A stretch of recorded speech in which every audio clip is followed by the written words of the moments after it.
My name is Aisha. Ibrahim. Many thanks for choosing us. 11 communities in Garu district want government to fulfill promises of connecting them to the national grid. The residents say they are deprived in that Garu district of the Upper East region, and they are unhappy about the delay by government to connect the areas to the national electricity grid. According to them, 3 years ago, the district assembly had begun work to bring electricity to their areas, but after the electricity poles and transformers were transported to the communities, the work suddenly stalled. They're therefore hoping that an announcement by the district chief executive that the work will continue this year will not remain a mere promise, but will materialize as soon as possible. Correspondent Albert Sori has more. The 11 communities are across 6 electoral areas in the Garu district. The communities include Kolsuga, Pialugu, Kugupiela, Yiziduk, Bantafargu, Dusbuliga, among others. Development is gradually expanding in these communities, but they are currently without electricity, making life difficult for the residents. According to the people who live in these communities, they have to go long distances to other communities just to be able to charge their phones. Economic activities which require the use of electricity are also affected. It has affected us a lot. We have been suffering. You see that if you turn, you see there is a store here. If you go forward, there is another one there. There are others around where we need to be selling certain things, where we need electricity to operate. We don't have electricity. We have to buy fuel to use generators. Now fuel prices went up. So all those stores have been closed down. For electricity, a lot of problems. Our mothers need electricity to do a lot of works, economic work that will give them profits. But because of the lack of the electricity, they are also sitting down there. They don't have anything to do. Where you can stock your water or your drinks and take it to the market and then sell and get something. Here in the Kolsogo community, this thing is not happening. There's no light here. Because there's no light, children travel from here to town to go and watch news, to also know what is happening in the country. But I think if there's light in the community here, there will be televisions whereby children and people get educated about what is happening in Ghana. Students in these communities are compelled to use torchlights or candles to be able to revise their notes at night. Because we are students, and anytime we go to school and we come in the night to revise, there is no always light for us to revise. We have to always travel from a far away place before we can get electricity to revise our notes. We have been praying and also talking to the authorities to help us to see whether we can get the electricity. 3 years ago, the Garu District Assembly had begun work to connect these 11 communities to the national electricity grid. The people were excited when they saw that electricity poles and transformers had arrived for the work to be done. But their excitement was short-lived as the work was not continued since then. District Chief Executive for Garu, Osman Musa, says plans are far advanced to connect the 11 communities to the national electricity grid in the first quarter of this year as part of government's rural electrification project. In totality, we have up to 11 communities that have had progress of work at different levels. Kolsuga, in particularly where we are standing, the whole community has been wired. The lights has been stepped into the houses. Each house has been equipped with a meter. The high tension provision has been made. The low tension provision has been made. Transformers has been installed. But then from the preliminary checks, some poles will need to be replaced as they have been weakened because of they have stayed for long and they will need to be replaced. This among the 11 communities, we are determined as an assembly to power them in this first quarter of the year. But about 49 other communities have been awarded materials under the SHEP project. And so we are also working closely with the Ministry of Energy to get all the materials delivered. For the people of the Garu district, it is their hope that the DCE's words do not only remain mere promises, but will come to fruition as soon as possible. For Joy News, Albert Sori, reporting from Garu.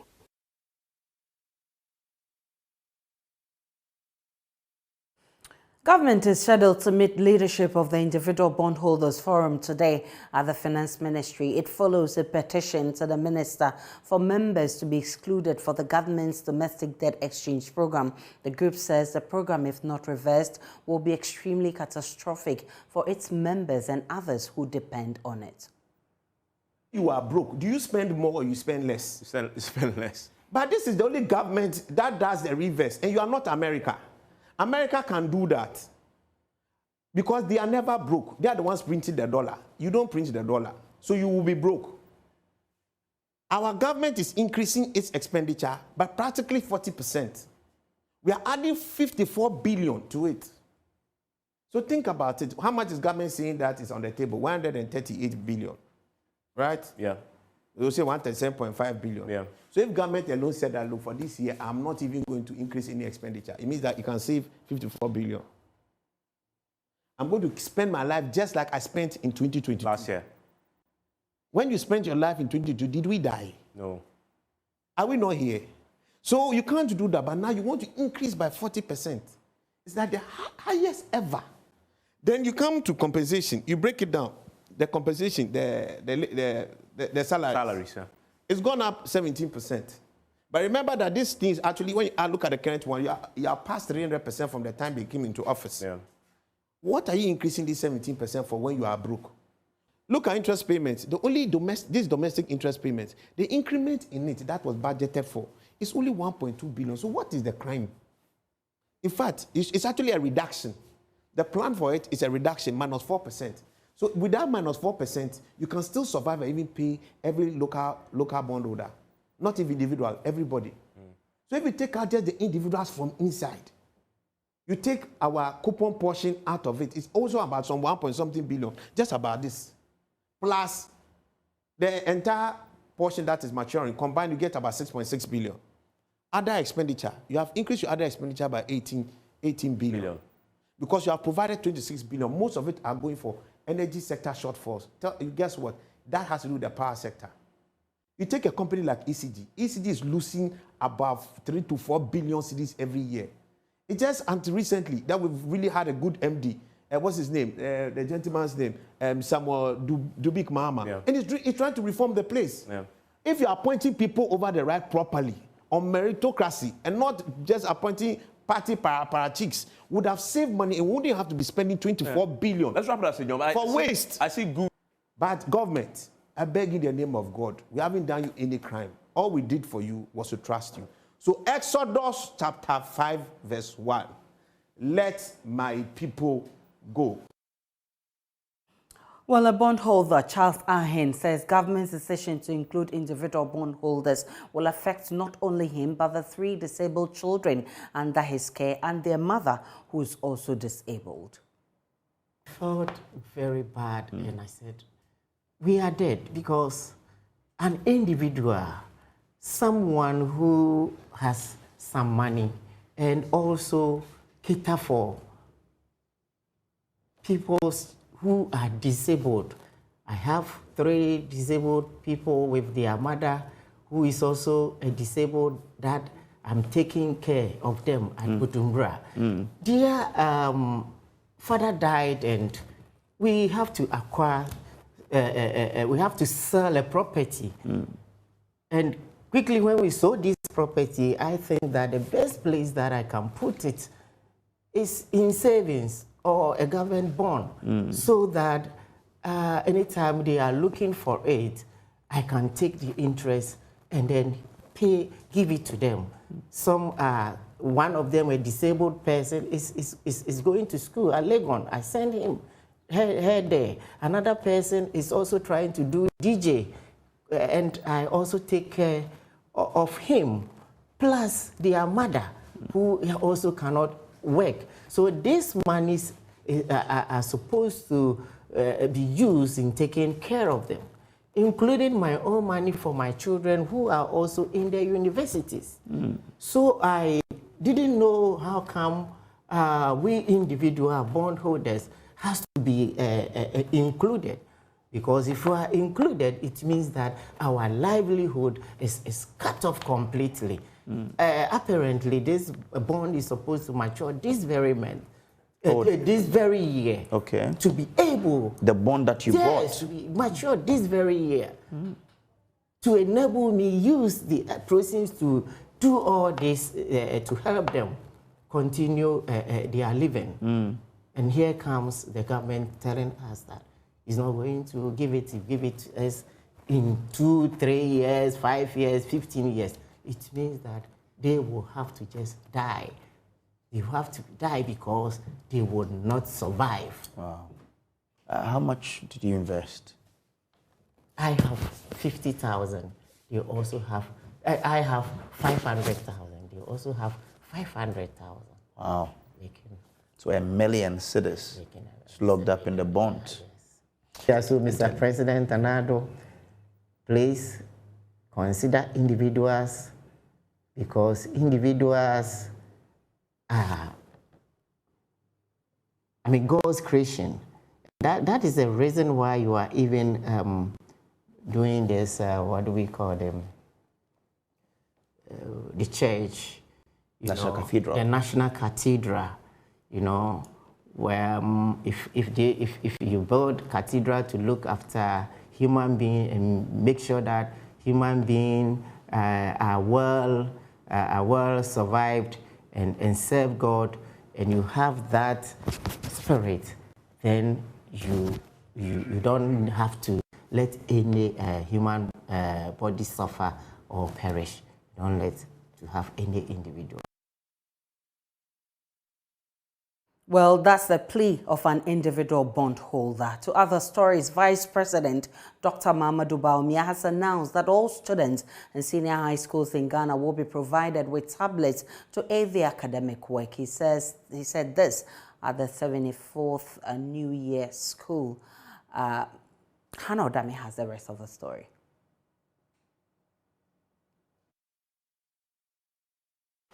We've implemented free Wi-Fi in our senior high schools.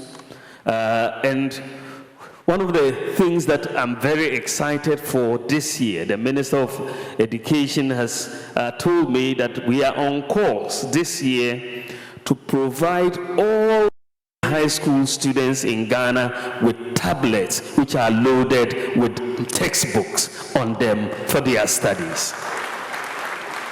That is very, very a game-changing development, if you call it.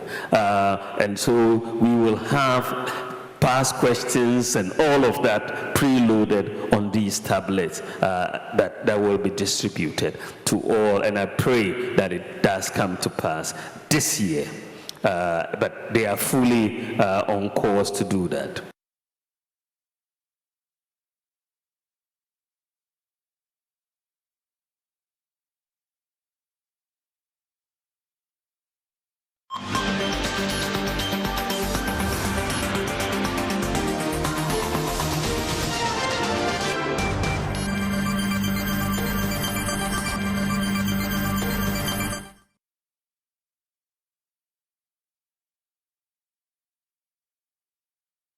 Some traders at the Kajetia market in Kumasi are locking up their shops over high electricity costs.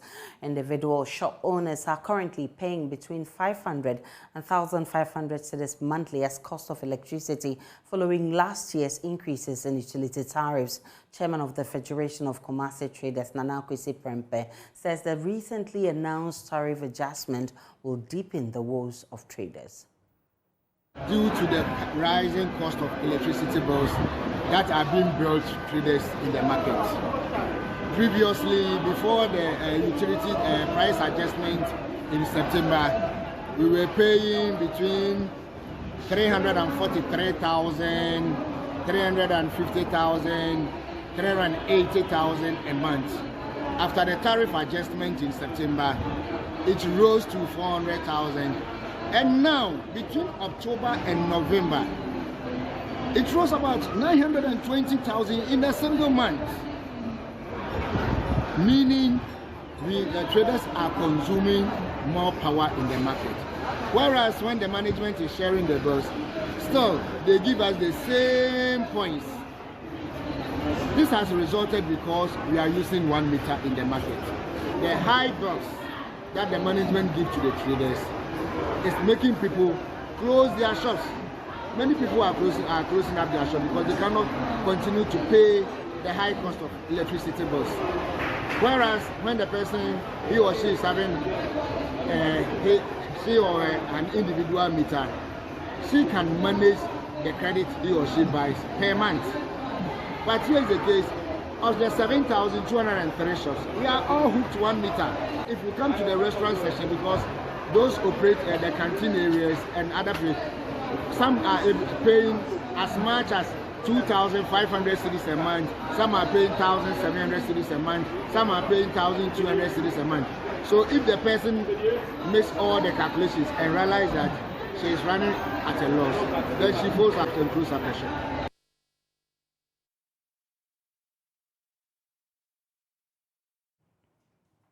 We can now go to the streets of Accra and speak with a cross-section of the public on what they make of the recent increase in tariffs. The base pay was to help us with our already debilitating financial crisis. So if you increase water in addition to what we are already suffering, then it means that there was no reason increasing our base pay. I mean, the government should look at that for us. Madam, where I am, sometimes if you look my leg, I walk sometimes, you know, I buy pure water when you came here. Only 1 pure water I bought too. And 1 is not sufficient for me. But because of the increment and what is going on, you have to buy 1 pure water, you drink and you make reserve. I never see it before. I never done it before. I drink 1 sachet of pure water and then the reserve, I keep it, hold it like going like a mad person. I never do it, but look at where we are now. But firstly, we have to do some things that to help us to, in fact, to go forward. If government can come down, sit down and then do something for what is going on, it will help. For instance, I have to do anything possible to, pay the bills and then know how to manage my people too. Thank you for talking to us. Oh, it makes me feel too bad. Yes, we're in the country and then every time suffering. How can you pay? And the water doesn't flow regularly. The same thing is light. Light with the same thing. And now look at the system, even to eat, it's a problem. So I feel very bad. Yes. Well, we manage, but the government is not listening to people.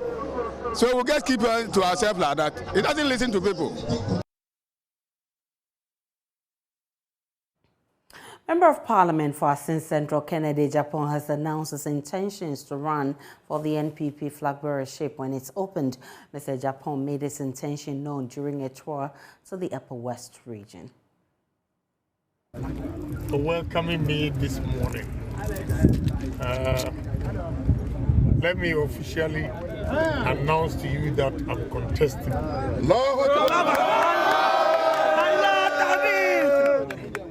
And I'm a Walla boy.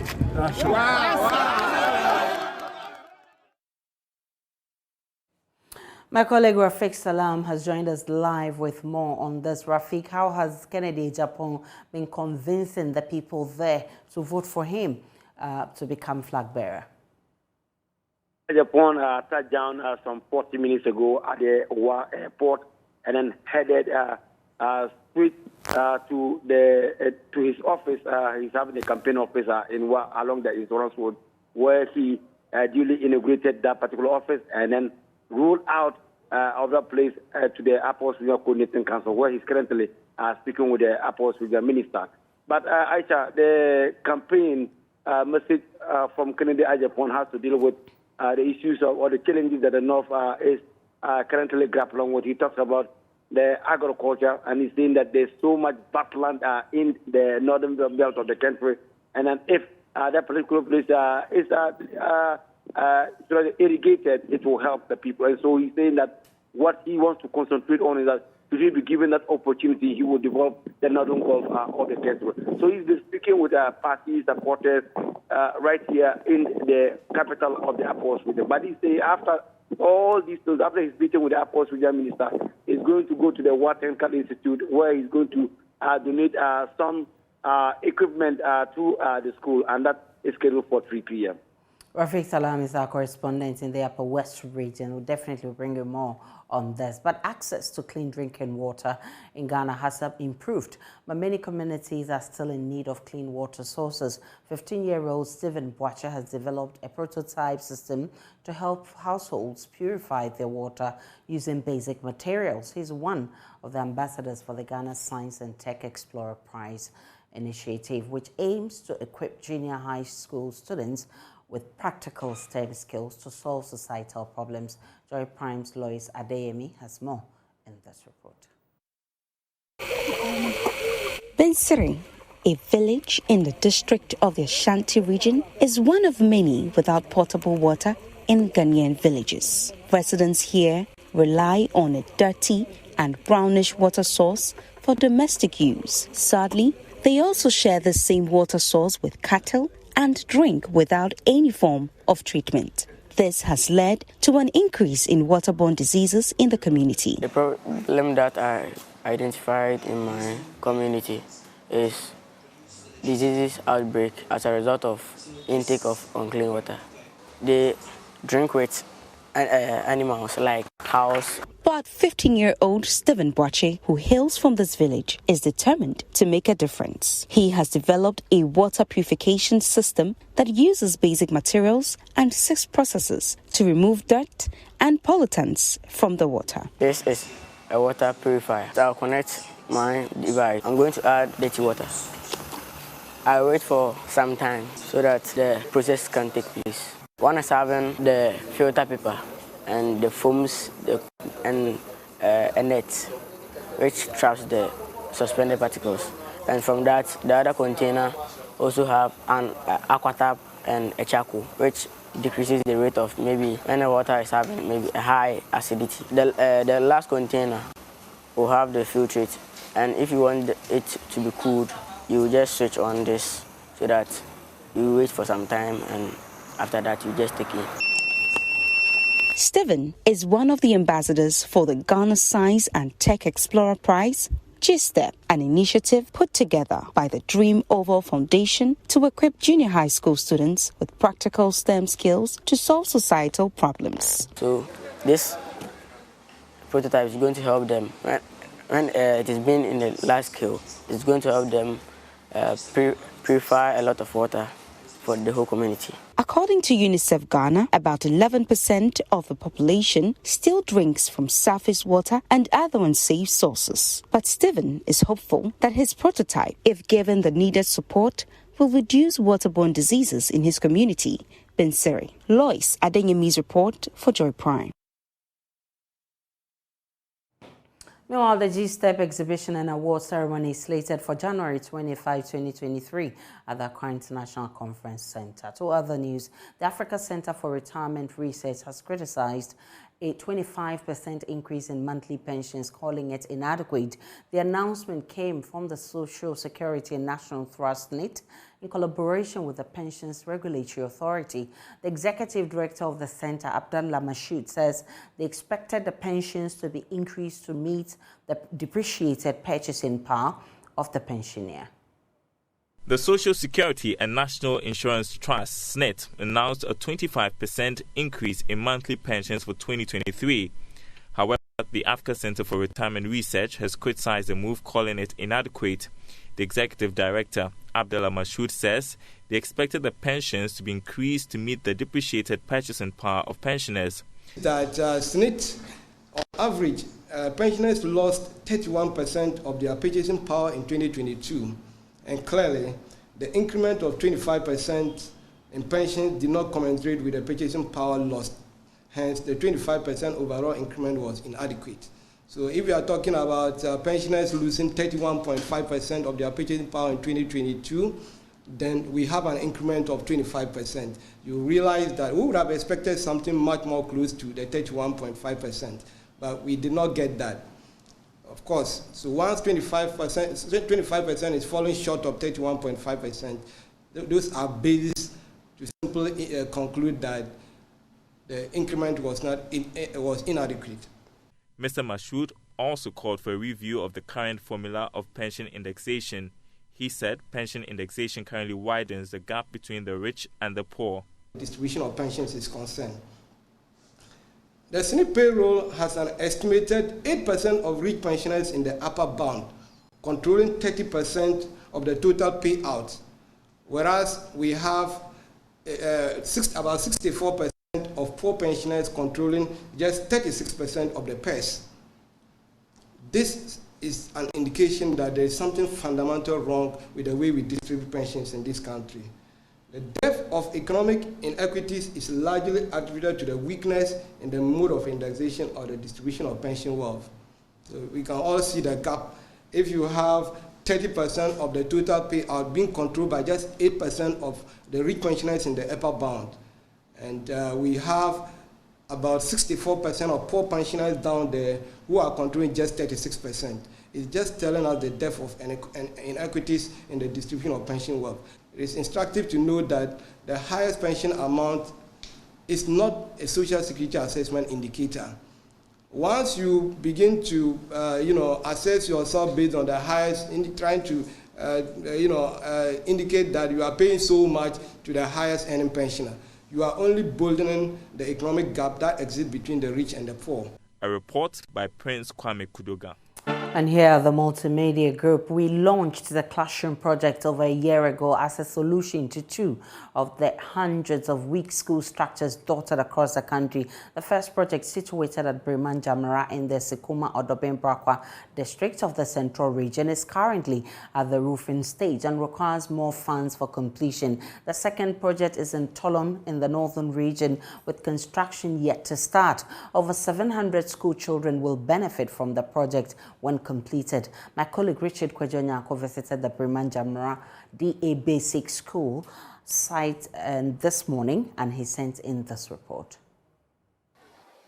So we are currently at Breman Jamara DA Basic School, and this is where 6 years ago the unfortunate occurrence where 6 kindergarten school pupils were killed. I mean, the building they called Classroom collapsed on them and their lives were snuffed out. 6 years on, that building has been completed. But there is another building here that is a death trap. The children have their hearts in their mouth whenever they enter this building. So look at the footings of this building. All of these things are removing gradually. They are being removed and the building shakes visibly. Get here. This place shakes. As soon as you hit it slightly, then it shakes. It threatens to break away from the entire structure. So the case do play. And unfortunately, if any of them should lean on this wall, then the unfortunate thing would happen. Now, when it rains, rain seeps through the roofing heavily, and so classes have to be disrupted. Academic activities have to come to a halt.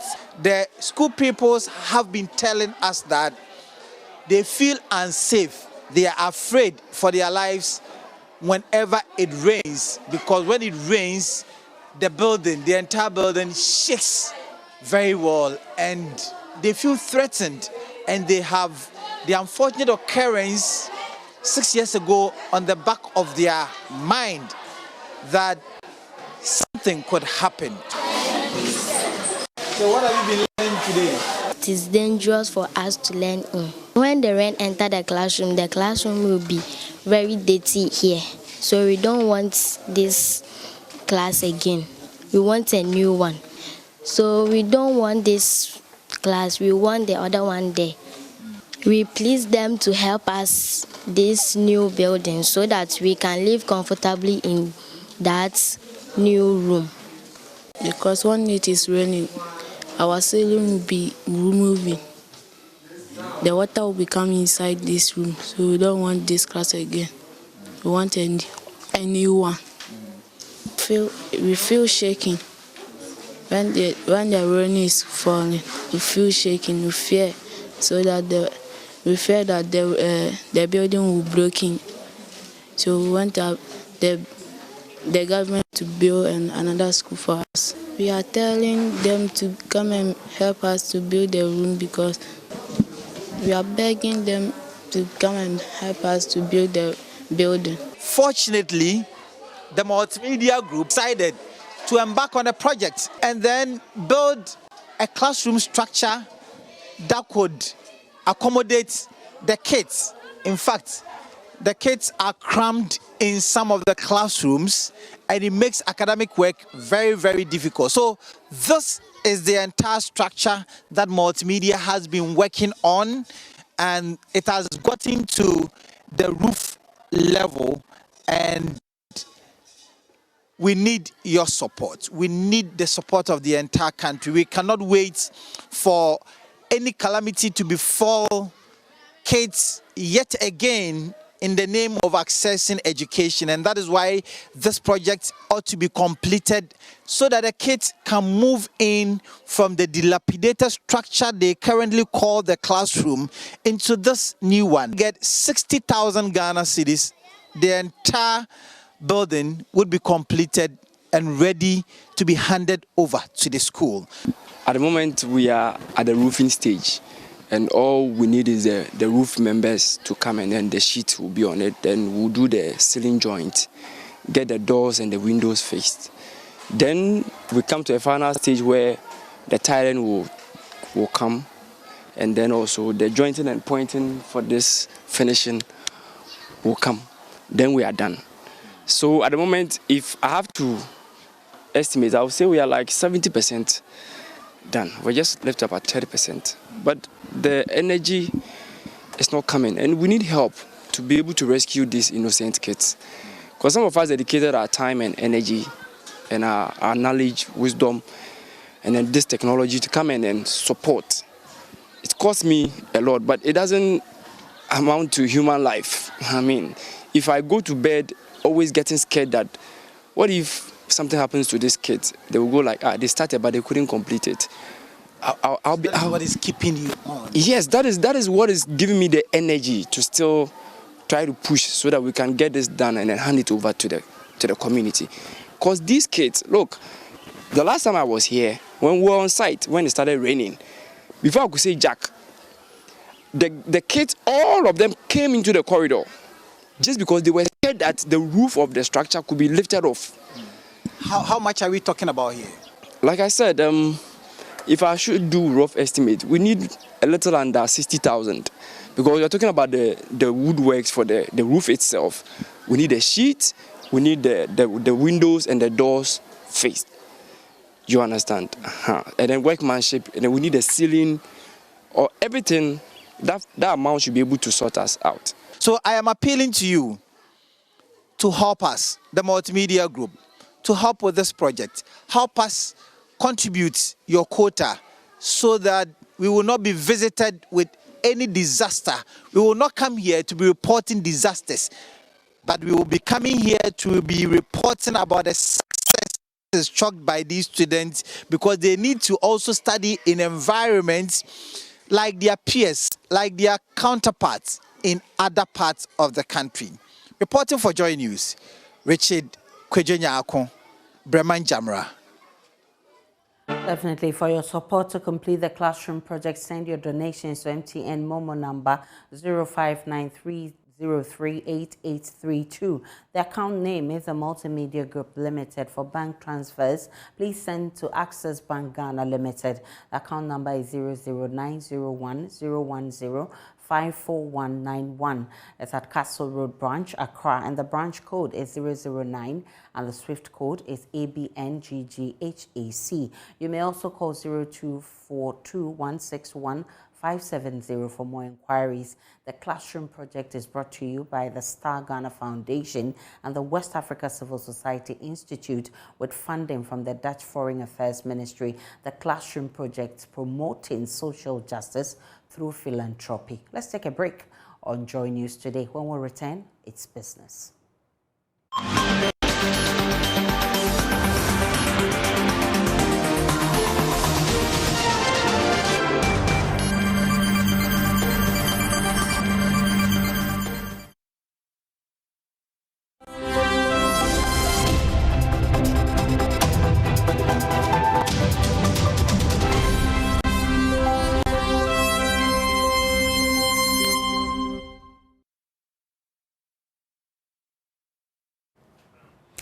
Let's do business now. I am Beverly Broom. Now, government has made a final presentation of its creditors in 20 developed countries to help fast-track the cancellation of the country's debt. This was done by Finance Minister Ken Ofori-Atta to the Paris Club of International Creditors.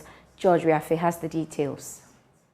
The presentation was aimed at making a strong case to these 20 developed countries that made up the Paris Club of International Creditors that Ghana deserved a debt cancellation. That is, looking at the current state of the economy and what government intends to do with the reliefs.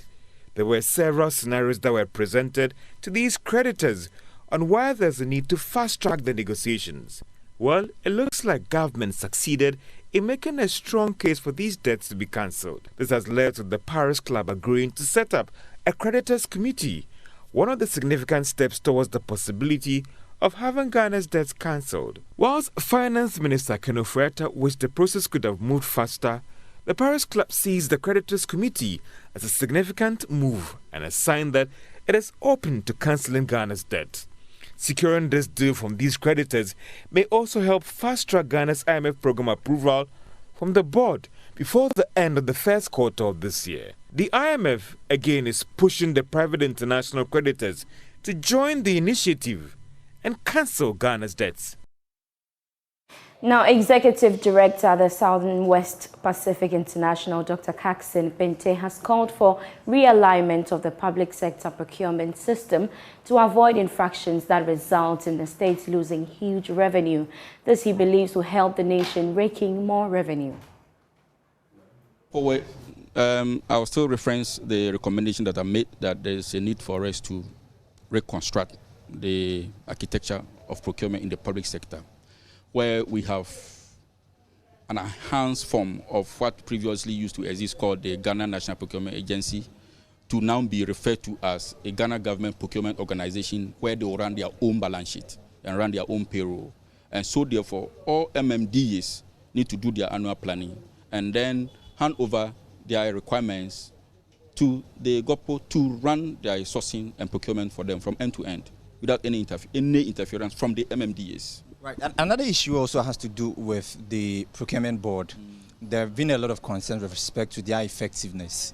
Some are saying maybe they failed, some are saying they are not effective, or some are even raising issues that the central government that is not playing its role well. From your experience, what do you think is the problem with respect to the procurement board?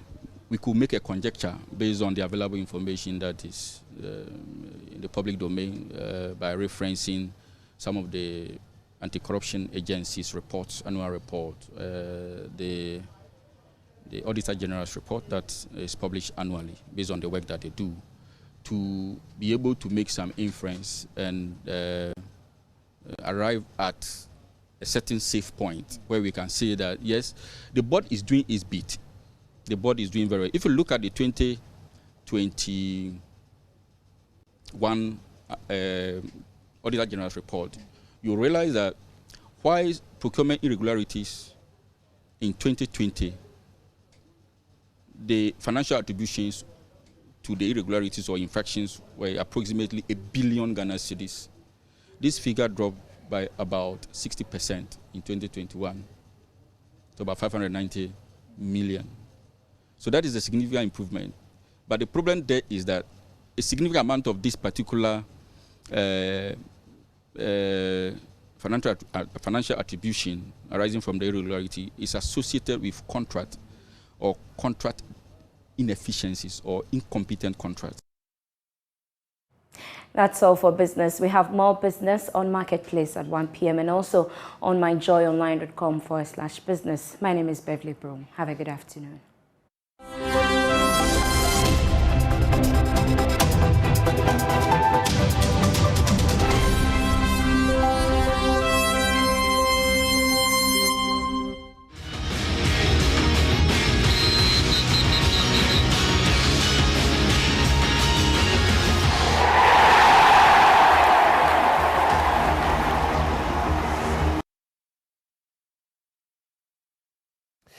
Muftau Nabila Abdullah here with sports on JoyNews today. Director General of the National Sports Authority, Professor Peter Chumese, has indicated that events organized at the Accra Sports Stadium generate revenue for maintenance of the facility. Speaking before the Public Accounts Committee on Tuesday, Prof. Chumese said that the events are necessary to ensure the successful running of the authority.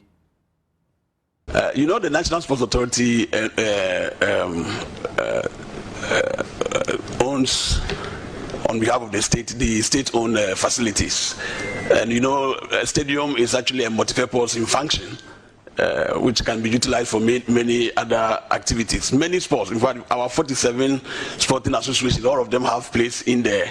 But there are also other non-sporting activities like other entertainments, which can also be accommodated. And I think our political parties, this is not the first time, but I think last year in particular, we received the National Democratic Congress that came in to also do their Congress successfully. The New Patriotic Party was also there. The question is, the revenue that you generate from hiring a place, is this sufficient enough to repair the damages? You are talking too much. Yes, what we generate helps to repair. For damage to the facility, I think I would say it's not really of a burden. The positive aspect of revenue generation, which is very positive for the running of the organization, especially when you look at the last year, the budget that you approved for us. By end of it, we got, yes. To some boxing now, Isaac Dogbe says he is determined to bring world title fights to the country. In 2017 and 2018, Isaac Dogbe came up against Javier Chacon and Cesar Iores, which were world title eliminators. And they were fights that set him up for a world title contest against Jesse Magdaleno, a fight he won and became a world champion. He says it is important that corporate institutions in the country throw their weight behind the boxing community to be able to stage world title fights in Ghana. Can really do a lot in a person's life, especially in my life. You know, it's really done amazing, and my team have worked tremendously hard, you know, securing this deal, bringing it to the table, and you know, just working with Niche Coco and all other sponsors who are also present. Look, it's amazing to have, for them to recognize the hard work that we are putting in, or we put in over the years, and you know, moving forward. Now it's not just Isaac Dogbe; it is Isaac Dogbe and Niche Coco moving forward together. You know, it goes to show that, yeah, corporate Ghana is seeing the efforts that we are putting in. You know, we can only thank God and thank the people who paved the way for us. And now we are also carving our own niche in the market of boxing. And, you know, in a few years to come, there's going to be more exciting fighters and more exciting fights. And we are hoping that in the, you know, in the near future, rather than going out there to fight, That is your sports for now, but we do have more sports stories on my joyonline.com and also at 2 p.m. when my colleague Nathaniel Arthur comes your way with sports today. We appreciate your company. Up next is World News.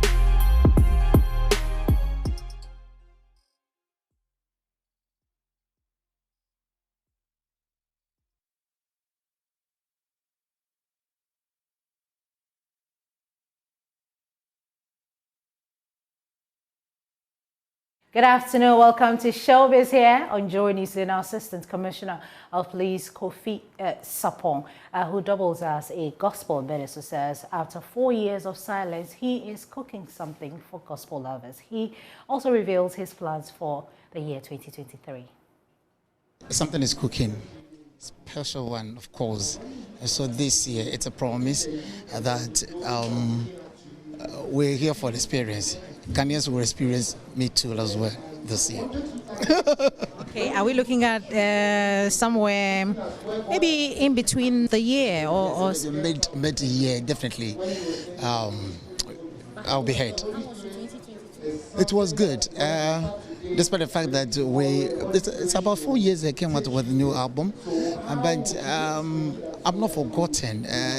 Most of the bigger programs that held in Accra, Kumasi, and elsewhere, I've had an opportunity to be built on to minister. So I'm still, yes, kicking. Has your work in any way slowed you down when it comes to the gospel industry or your work as a gospel minister? How are you managing? Yes, I'm managing it well. Work, I say it has rather helped me. I tell people, if you invited me for a program, I tell you, if per that day I'm not on duty, I'm not assigned by the police administration, I will honor it, because after all, if you don't have peace. Well, on that note, we end Showbiz here on JoyNews. There's more Showbiz news in our subsequent bulletins. Good afternoon to you, Aisha. Hello, Becky, and that's how we wrap up the bulletin. For more news, log on to myjoyonline.com. There's more of the news there. So enjoy the rest of our programs. Bye.